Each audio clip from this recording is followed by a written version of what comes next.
gonna be the first person to fall up those stairs.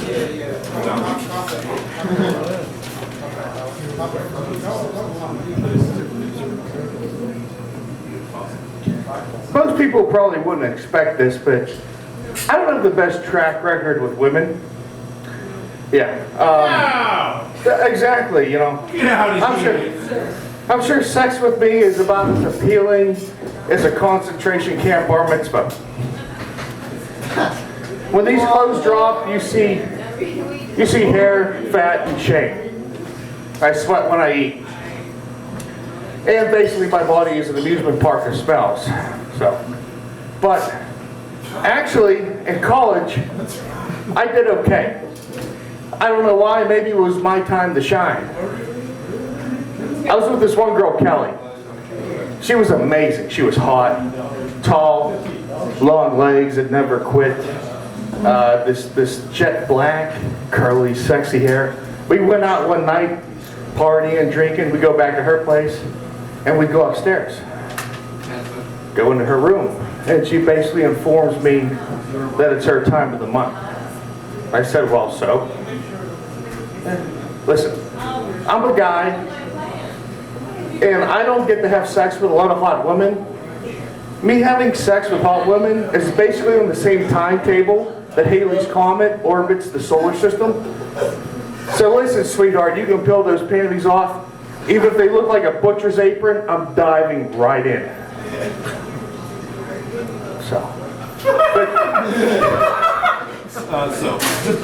But the next day, actually, I felt bad because I'm sure sex with me wasn't a pleasurable experience. And I honest to God did this. I sent her a dozen roses with a little note card that says, "You're a trooper." There were some great women in this college era of mine, and they had some great nicknames. There was the linebacker. She played volleyball in college. I introduced her to my best friend. He's like, she has calves like a linebacker. So I'm like, get the... Anyway, so there was the project. There was little Austin Annie. That chick was fun.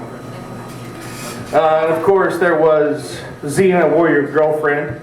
That was some rough sex, but hey, you gotta take what you can get. But the best sex I ever had was with this epileptic chick. Yeah. I snuck a strobe light into the bed. I turned that shit on. Both our eyes rolled back into our heads. That was a good orgasm.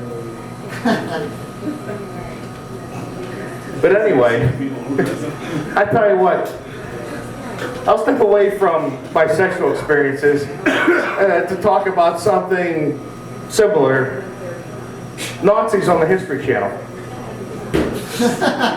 I caught this great special about, it was I think 1943, and the Army, they conscripted some Ivy League psychologists to do a psychological profile of Adolf Hitler. And they did.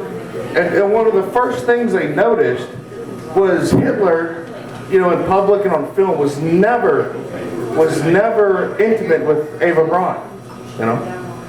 So I'm watching this, and they cut to this guy. He was like one of he was the head of one of his mountain resorts in Bavaria or the Alps or wherever Hitler did whatever his thing.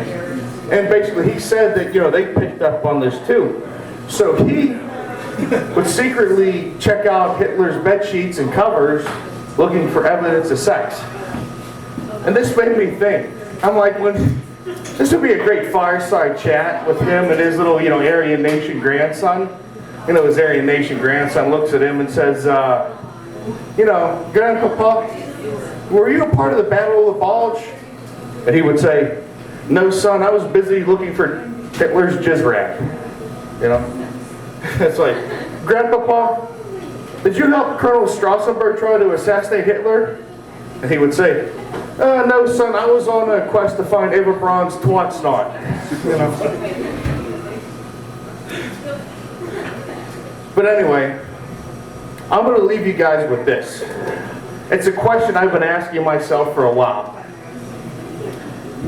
You know, if I would eat a cereal bowl full of Kix cereal and then show my junk to a woman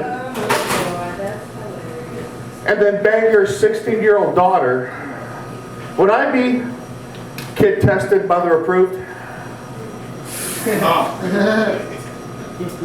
You guys are a great audience. Everybody have a good night. I love you guys. Oh, you guys are a terrible audience.